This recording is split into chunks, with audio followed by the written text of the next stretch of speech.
제목을 죽음을 이기었던 부활의 승리로 또다시 죽은 자를 찾아 부활로 이끈 명예롭고 복있는 기회 2024년 이렇게 붙여봤습니다. 새벽마다 하루를 맞이할 때마다 제가 새벽기도 나오신 분들에게 항상 그런 얘기를 해요. 오늘도 하루를 선물로 주었다. 명예롭고 복있는 기회로 주셨다. 그러니까 우리 2024년 새해도 마찬가지입니다. 우리 장로님이 오늘 아침에도 그런 기도했던 것처럼 이 시간이 가장 큰 선물이거든요. 새벽마다 꼭 그런 기도를 해요. 하나님 시간 잘 쓰는 지혜를 달라고. 또 물질을 잘 쓸 수 있는 지혜를 달라고. 왜 시간은 내 존재를 담고 있는 거예요. 시간이 종료되면 여러분은 없음으로 가는 거예요. 시간, 특히 우리 교인들은 시간에 대한 중요성을 여러분들이 꼭 기억해야 됩니다. 시간은 어떻게 보면 이게 참, 이해를 하셔야 하는데, 물질을 담고 있는 그릇이에요. 시간이 없어지면 그 존재 자체가 없어지는 것입니다. 그래서 그리스 최고의 사상가 아리스토텔레스는 시간은 변화의 척도다 그랬어요. 그러니까 아무것도 변하지 않으면은 시간은 흐르지 않는다는 거죠. 그럼 시간이 어떻게 가느냐? 시간이 뭐냐를 묻는다면은 나의 변화를 통하여, 나의 성장을 통하여 시간을 감지할 수 있는 줄로 믿습니다. 그래서 러시아 문호 톨스토이는 그 인생의 해답을 변화에서 찾았어요. 성장에서. 성장이 없으면 내 인생에 답이 없다는 거죠. 프랑스 롤랑이라는 사람이 이런 얘기를 했습니다. 인생은 왕복표를 발행하지 않기 때문에 한 번 출발하면 다시 돌아올 수 없다는 거죠. 그래서 시간이 중요하다는 거예요. 하루하루 이 시간이 중요하다는 거예요. 그래서 성령 충만함은 그런 의미에서 그 시간에 하나님의 뜻을 분별하여서 허비하지 않고 술에 취하지 않고 하나님 성령의 온전히 지배받는 것을 성령 충만함이라고 말씀하고 있는 것처럼, 그런 의미에서 우리의 신앙생활이라는 것은 단순하게 꿈꾸는 이상 신념이 아니라 그 역사 속에 오늘 주어진 이 시간, 공간, 그것을 하나님의 자녀로 성실하게 살아내는 우리는 증인이고 대리자이고 주인공인 줄로 믿습니다. 특히 오늘 우리가 본문적으로 말하면은 그러면 우리의 신앙의 목적은 뭐냐? 우리의 신앙의 목적은 엄밀히 말하면은 성경의 가장 중요한 그 언약의 내용이 아버지와 아들이라 그러거든요. 그러면 아들로서 회복이 또 다른 말로 말하면 부활이에요. 생명이에요. 구원이에요. 그러려면 우리는 또다시 예수 그리스도의 죽으심을 본받아 그 부르심의 상, 부활에 이르는 상, 그게 하나님의 자녀이죠. 그게 영생이고 그게 구원인 줄로 믿습니다. 근데 그 길이 오늘 본문으로 말하면은 쫓아간다는 거예요. 달려간다는 거예요. 자, 우리 10절 봅니다. 내가 그리스도와 그 부활의 권능과 그 고난의 참여함을 알리하여 그 죽으심을 본받아 어찌하였든지 죽은 자 가운데 부활에 이르려 하노니. 14절 푯대를 향하여 그리스도 예수 안에서 하나님이 이에서 부르신 부름의 상을 위하여 쫓아간다. 우리는 허비하면 안 돼요. 쫓아가는 마음이에요. 계속해서 11절도 쫓아간다, 14절도 쫓아간다 그러잖아요. 근데 이 쫓아간다 말을 원어적으로 해석해 보면은 사냥개가 토끼를 몰아가는 모습이라고 그래요. 그러니까 그 사냥개가 이 먹이를 위해서 달려가는 모습, 그게 바로 쫓아가는 모습이라는 거죠. 운동선수가 최고의 명예로운 기회는 아마 땀과 눈물을 흘리는 운동장일 것입니다. 하나님이 우리에게 2024년이라는 운동장을 준 거예요, 엄밀히 말하면. 그래서 여러분들이 이 운동장을 쫓아간다 그래요. 부르심의 상을 위하여. 그러니까 사냥개가 멈추지 않고 그 토끼를 몰아가는 것처럼 그런 마음을 가지라는 거예요. 2024년. 우리 시간은 언젠가 멈추거든요. 시간의 중요성을 절실히 느낍니다. 여러분도 그런 마음을 가지셔야 돼요. 그렇지 않으면은 금방 시간이 가잖아요. 그래서 2024년 그 사냥개가 토끼를 쫓는 마음으로 이렇게 쫓아가는 그런 한 해가 되기를 간절히 축원합니다. 근데 그 과정은 이미와 아직이라는 그 미완료 중간 시대에 고난이라는 시간적 길이가 있다는 거예요. 그러니까 어떻게 보면 우리는 이 기간이 시간적 고난의 기간이라 기간. 그러니까 무엇이 팍 잡히면 얼마나 좋아요. 그러니까 신앙생활이 이거하고 딱 잡히면 얼마나 좋겠어요. 그렇지 않다는 거예요. 왜 그러냐면 이 싸움은 내가 하나님의 자녀다운 인격적 성숙이거든요. 여기에 두 가지 단어를 제가 이야기한다면 믿음과 사랑이라고 하고 싶어요. 그러면 믿음이 그렇게 팍 잡히냐는 얘기가 아니라는 거죠. 여러분 남편 믿잖아요. 아내 믿잖아요. 딱 잡힙니까? 내 아들 믿잖아요. 내 딸 믿잖아요. 딱 잡힙니까? 아니라는 거예요. 사랑도 마찬가지죠. 부부간의 사랑이 이렇게 딱 잡히냐고요? 아니라는 거예요.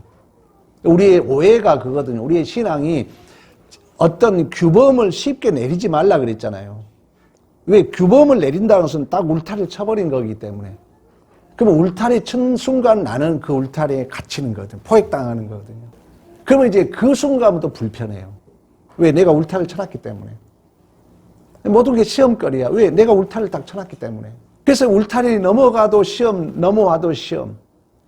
그러니까 우리의 성격이 잘못하면 이제 까칠해질 수 있습니다. 그러나 오늘 본문은 내가 이미 얻었다 함도 아니요 온전히 이루었담도 아니라 그것을 잡으려고 쫓아간다. 형제들아, 나는 아직 내가 잡은 줄로 여기지 아니하고 앞에 있는 것을 잡으려고 간다. 14절, 그리스도 예수 안에서 하나님 위에 부르심의 상을 위하여 쫓아간다 그래요. 그러니까 아직 우리는 이 고난의 시간적 길이가 있다는 거예요. 근데 그 길이를 통해서 하나님이 우리에게 그 부르심의 상을 위한 그 부활의 생명이 내 안에 이제 구체화돼 가죠. 실체화돼 가는 거예요. 그래서 모든 주어진 시간은 금년에 제가 자주 인용했잖아요. 명예롭고 복 있는 기회인 줄로 믿습니다. 욥이 가장 큰 고난을 받잖아요.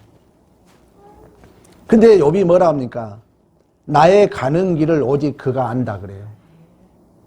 그리고 그가 나를 단련한 후에 점금같이 나온다 그래요. 요셉이 얼마나 억울한 일을 당합니까? 형제들에게 팔림을 당하고 감옥에 가고. 근데 성경은 어떻게 해석하냐면은 여호와의 말씀이 응할 때까지 말씀이 그를 단련한 줄로 믿습니다. 그러니까 우리에게는 하나님이 작정한 시간과 고난의 총량이 있다는 거예요. 근데 그게 끝날 때 아니면 하나님이 우리를 놓지 않고 있다는 것입니다. 그러니까 우리의 신앙은 주어진 그 역사를 기회라 생각하고 감당해야 돼요. 환난은 인내를, 인내는 연단을, 연단은 소망을 이루거든요. 근데 이 인내가 뭐라 했어요? 도망치지 않고 견딘다 이렇게 해석이 되어 있어요. 원문을 찾아보면. 그때 내가 연단이 되는 거예요. 실력이 내 안에 쌓여지는 거예요. 그때 소망이 이루어지는 줄로 믿습니다. 그러므로 하나님께서 작정하신 아직 그 총량의 고난과 시간이 끝나지 않았는데 내 인생의 짐을 함부로 내려놓지 말라는 거예요. 그래서 우리 믿는 자들은 무조건이라는 아멘이에요. 제가 어느 주석가 책을 봤거든요. 자, 하나님이 목회자를 통해서 이거 해요, 하시오 그러면은 무조건 아멘 해야 된다는 거예요.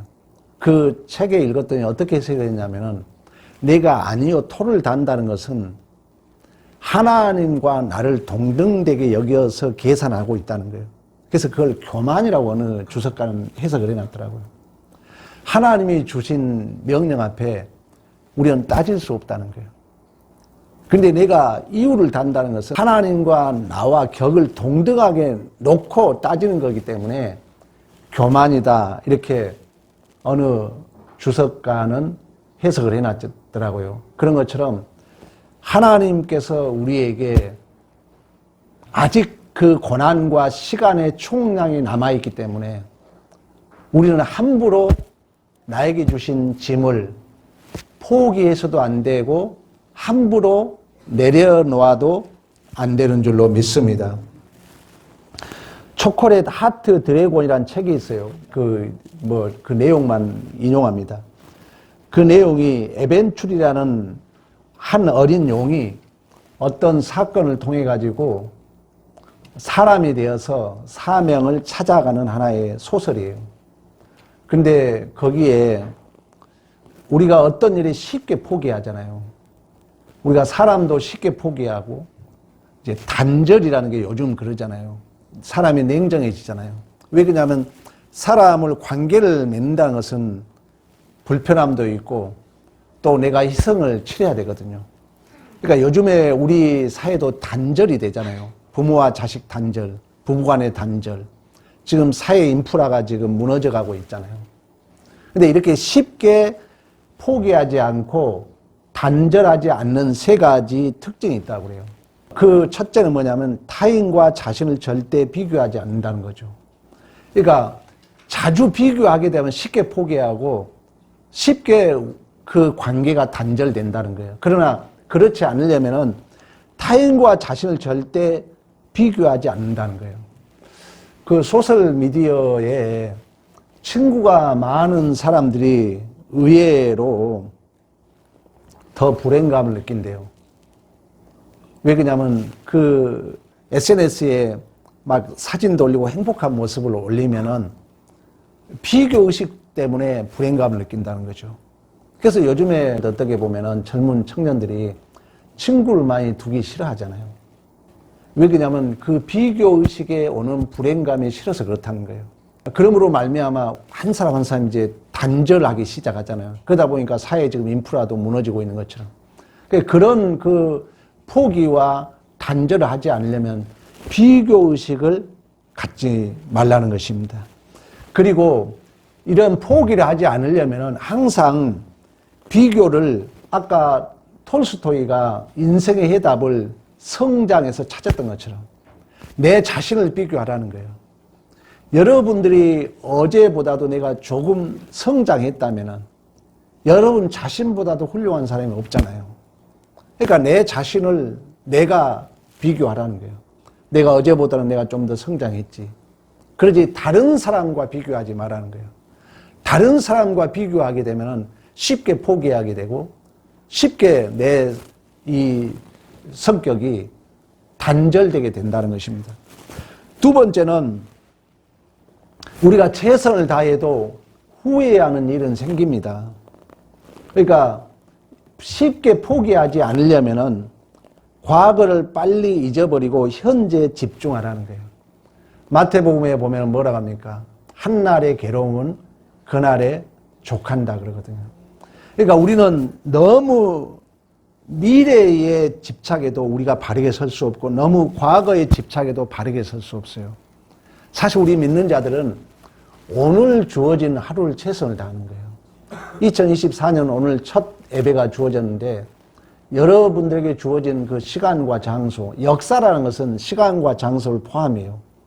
그걸 내가 착실하게 감당하는 거예요. 오늘을. 그러지 과거에 지난 일은 빨리 잊어버려야 돼요. 거기에 집착하게 되면은 그것이 기억으로 축적되거든요. 그 축적되면은 무엇을 해석할 때 그게 또 살짝 기억이 나요. 올바른 해석을 할 수 없어요. 빨리 잊어버리고 오늘 현재에 집중한다. 마지막 세 번째는 내가 감당해야 할 자신만의 사명을 알고 있다는 거죠. 그런 사람들은 쉽게 포기하지 않고 쉽게 단절하지 않는다는 것입니다. 바울도 그런 얘기를 해요. 바울은 항상 자기 자신을 이야기할 때 나는 하나님의 뜻에 따라 예수 그리스도의 사도로 부름을 받았다. 그런 얘기를 해요. 제가 몇 주 전에 그런 설교를 했습니다. 여러분이 교회 일과 모든 일도 마찬가지예요. 항상 하나님이 이유가 돼야 돼요. 하나님이 근거가 돼야 돼요. 누구 때문이 되게 되면은 금방 시험이 들어요. 그래서 하박국이 그런 고백을 하잖아요. 하나님이라는 거예요. 하나님. 무화과 나무에 소출이 없고 외양간에 소가 없을지라도 하나님이라는 거죠. 믿음이라는 것은 뭡니까? 복음에 하나님의 능력이 나타났다 그러잖아요. 의인은 오직 믿음으로 말미암아 산다 그러잖아요. 근데 이 믿음을 대개 보면은 어떤 능력을 행하는 수단으로 아는데 믿음은 하나님 자신이라 그랬잖아요. 믿음이라는 것은 하나님 자신이라는 거죠. 그러니까 하나님 때문에 사는 거예요, 의인은. 그래서 우리가 쉽게 어떤 일을 포기하지 않으려면 그 세 번째, 내가 반드시 해야 할 사명을 안다는 거예요. 그 사명은 우리 믿는 자들은 하나님으로부터. 사도 바울은 그런 믿음이 있었기 때문에 하나님의 뜻을 따라 그리스도의 예수의 사도로 부름을 입었다는 그 소명이 있었기 때문에 사도 바울은 얼마나 어려운 일을 당합니까? 우리 수요일마다 사도행전 공부했던 것처럼 동족들로 인하여 돌에 맞아 몇 번 죽음의 이길을 넘기거든요. 근데 하나님이 주신 사명이란 그 믿음이 있었기 때문에 한 번도 원망하지 않습니다. 불평하지 않습니다. 누구 때문이라고 핑계하지 않아요. 참 쉽지 않지만 우리의 가는 길이 그렇다는 거죠. 그랬을 때 우리는 그 현실에 아직 고난과 시간의 총량 아직 끝나지 않았지만 그 무거운 짐, 내가 져야 할 짐에 대해서 쉽게 포기하지 않는 줄로 믿습니다. 이처럼 고난의 길이는 감당하는 우리의 신앙이라는 것은, 자, 우리 믿음이라는 것은 현재 고난의 형편에서 미래를 바라보는 것이 아닙니다. 오늘 본문에 그러지 않습니까?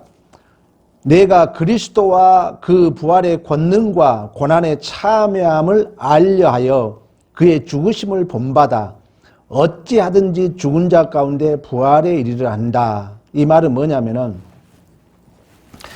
우리는 우리의 믿음이라는 것은 현재를 가지고 미래를 보는 게 아니에요. 미래를 가지고 현재를 봐요. 다시 해석하면 우리가 구원받았다는 것은 승리했잖아요. 우리는 이미 죄와 사망을 이겼잖아요. 구원받았다는 것은. 그러니까 우리는 이미 승리를 가지고 다시 현재를 바라보는 거예요. 다시, 자, 하나님의 시간 속에서는 이걸 히랍에서 빌려면 카이로스라 그래요. 하나님의 시간은 수직적이잖아요. 하나님의 시간은 말씀이 빛이처럼 있는 거예요. 그러니까 하나님의 시간 속은 이미 완료된 거예요. 우리는 예수께서 십자가에 죽으심을 통하여 우리는 승리했잖아요. 카이로스 시간 속에 승리했어요. 이미 우리는 승리했다는 거예요. 근데 크로노스 속에서는 이 크로노스라는 것은 우리의 시간이에요. 우리의 시간. 하나님의 시간은 이게 딱 완료된 거예요. 그러면 우리 시간 속에서는 이게 펼쳐져 있는 거예요.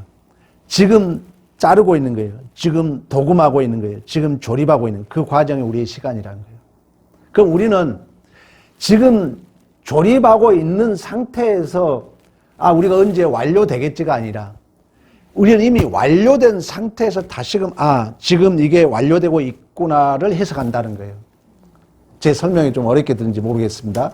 그러니까 이미 죽음을 관통하여 우리의 부활의 승리가 그렇잖아요. 이미 죽음을 관통하여 우리가 승리했던 것처럼 우리는 다시금 이 죽음을 거쳐서 부활에 이르게 된 줄로 믿습니다. 자, 다시 설명합니다. 결국 우리는 아직 고난이 남아있어요. 여러분은 아직 고난의 시간이 남아있어요. 여러분은 아직 고난의 길이의 시간이 남아있어요. 그러나 이미 하나님께서 주신 그 이김과 승리가 예수 그리스도의 부활에서 역사적으로 나타났던 것처럼, 이미 예수가 죄와 사망을 이기시고 승리했던 것처럼, 그게 역사 속에 나타났던 것처럼, 그게 우리 안에 사실 뚫고 들어와 있는 것처럼, 그러나 우리의 시간은 아직 미완료 있다는 거예요. 그러니까 우리가 항상 우리가 무엇을 봐도 이미 믿음 안에서 우리는 승리를 가지고 이김을 가지고 그 현실을 감당해 간 줄로 믿습니다. 그 역사 속에서 죄와 사망을 이기시고 예수 그리스도를 통해서 나타났던 것처럼 우리의 인생 속에서도 그 하나님의 승리를 그 누구도 그 무엇도 막을 자가 없는 줄로 믿습니다. 그러니까 우리가 받은 이 부르심의 상이라는 것은 그런 의미에서 죽음으로 끝날 수밖에 없는 우리들을 예수님이 이 땅에 오셔서 우리를 껴안고 부활로 끌고 가기 위하여 죽음의 현장을 감당하시고 승리했던 것처럼 우리의 존재는 또 다시 여러분들이 역사 속에 그 죽음 가운데 있는 자들을 껴안고 부활로 끌고 가야 돼요. 우리의 삶이. 그게 진정한 하나님 나라의 증인이고 주인공으로 감당하는 가치며 복이며 특권인 줄로 믿습니다. 예수님께서 죽음을 관통해서 승리했던 것처럼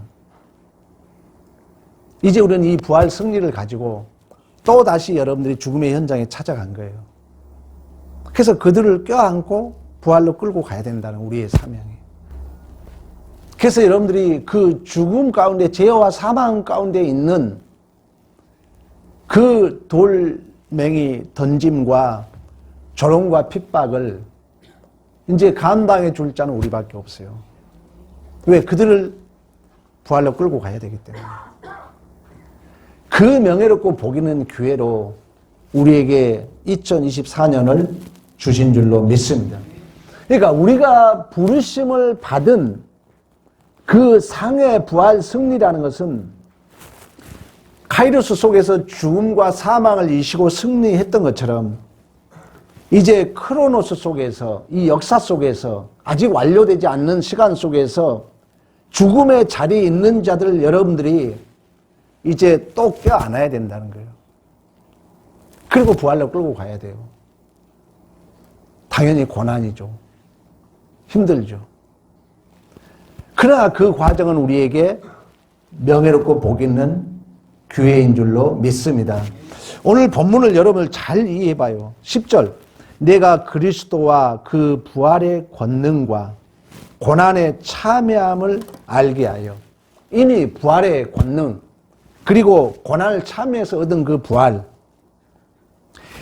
그러기 때문에 다시금 그 죽으심을 본받아서 다시금 11절 어찌하든지 죽은 자 가운데서 부활에 이르길 원한 줄로 믿습니다.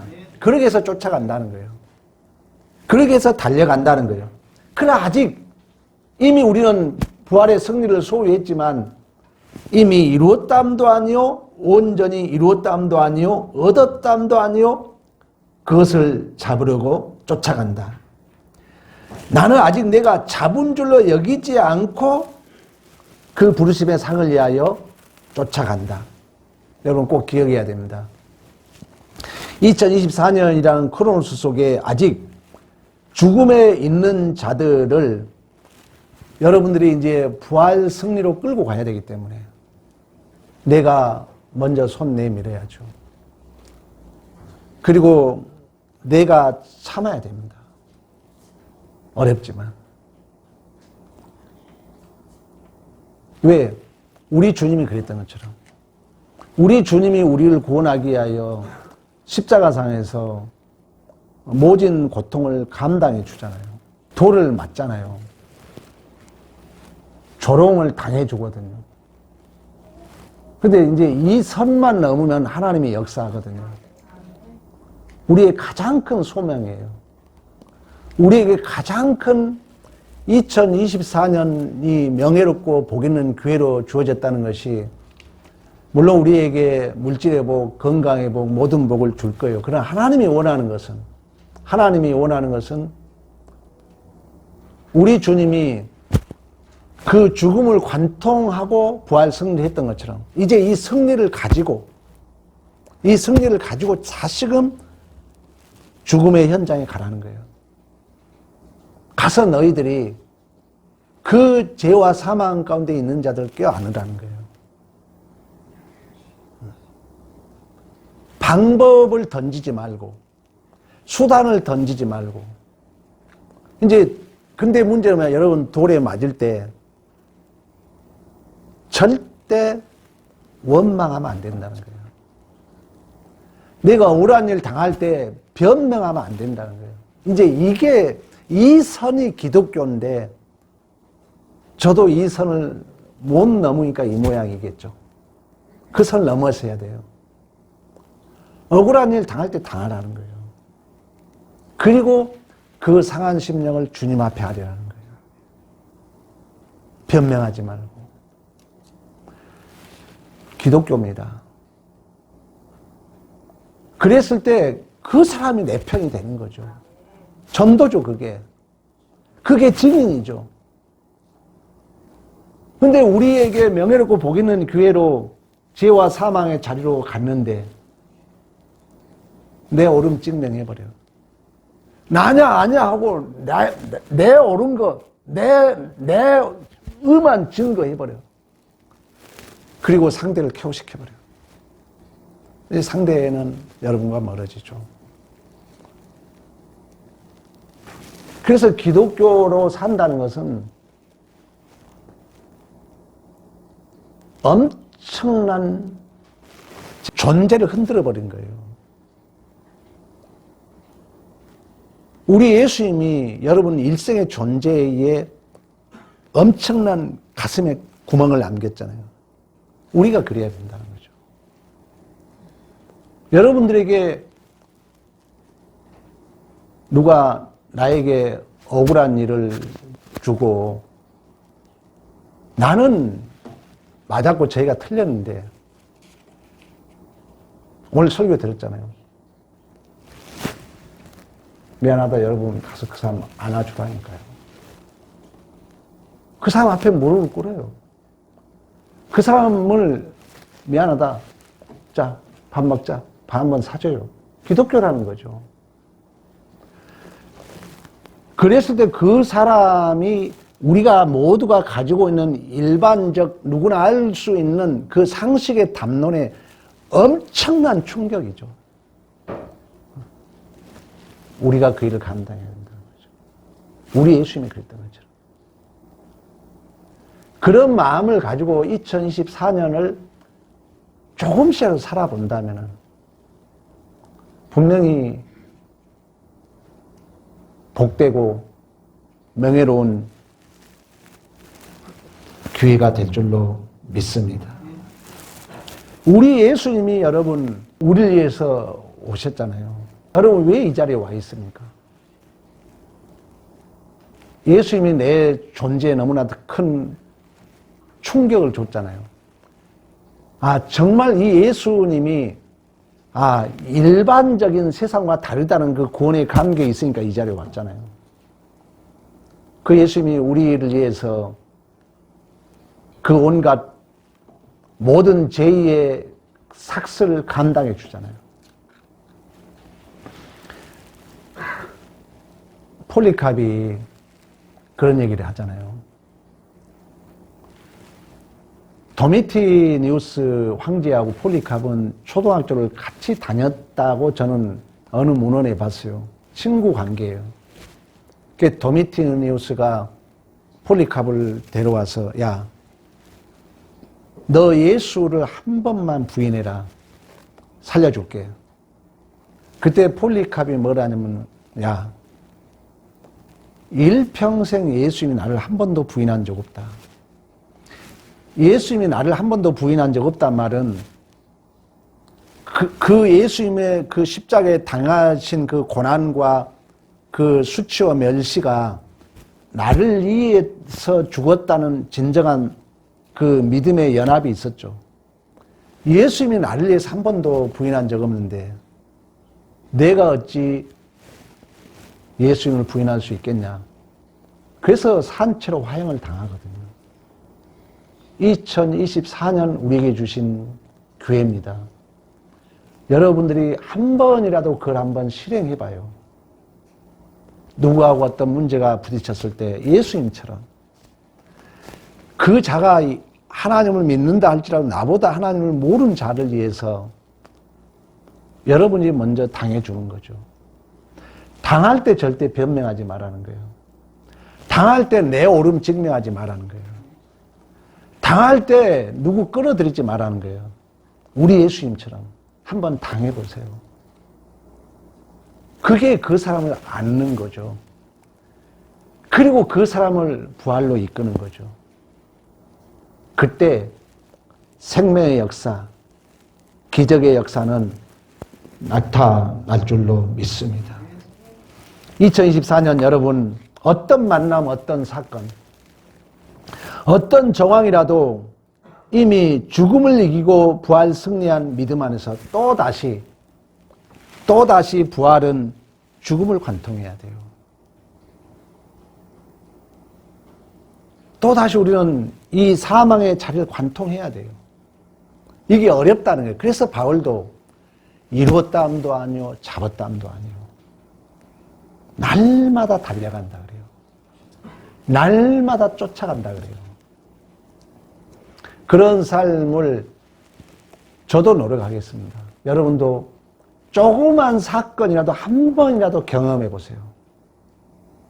내가 우울한 일 당할 때, 내가 손해볼 때, 나는 잘못이 없는데 저 사람이 잘못을 할 때, 우리 예수님이 그랬던 것처럼 그 죄인을 내가 안으려면 내가 참아야죠. 탕자의 아버지가 그 아들을 살려주면 자기가 돌에 맞아 죽거든요. 근데 그걸 알고 기다리고 있거든요. 그리고 안아주거든요. 자기가 돌에 맞아 죽어야 되는데 안아줘요. 그리고 옷을 입혀주고 살진 송아지를 잡아 가락지를 끼워주고 잔치를 베풉니다. 많은 사람들이 그에게 돌을 던져요. 어찌 저런 탕자를 용서할 수 있느냐? 어찌 저 탕자를 위해서 잔치를 베풀 수 있느냐? 그때 아버지가 그럽니다. 죽은 자를 살리고 잃은 자를 찾았다 그럽니다. 우리가 해야 할 일입니다. 이걸 여러분들이 한번 삶의 한 절이라도 실행해 본다면 엄청난 내 자신에게도 흔들림이 올 뿐만 아니라 그 상대에게도 엄청난 흔들림을 줄 거예요. 그걸 20세기는 진리라고 한다는 거죠.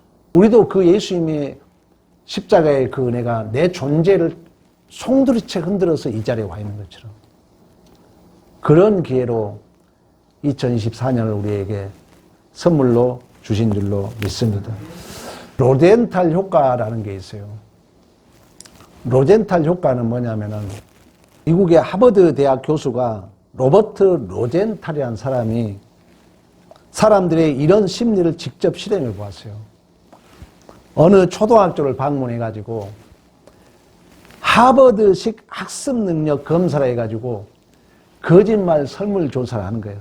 아무 쓸데없는 설문조사를 거짓말로 설문조사한 척 한 거예요. 그래가지고 20% 학생들의 명단을 적어가지고 선생님들에게 나눠줍니다.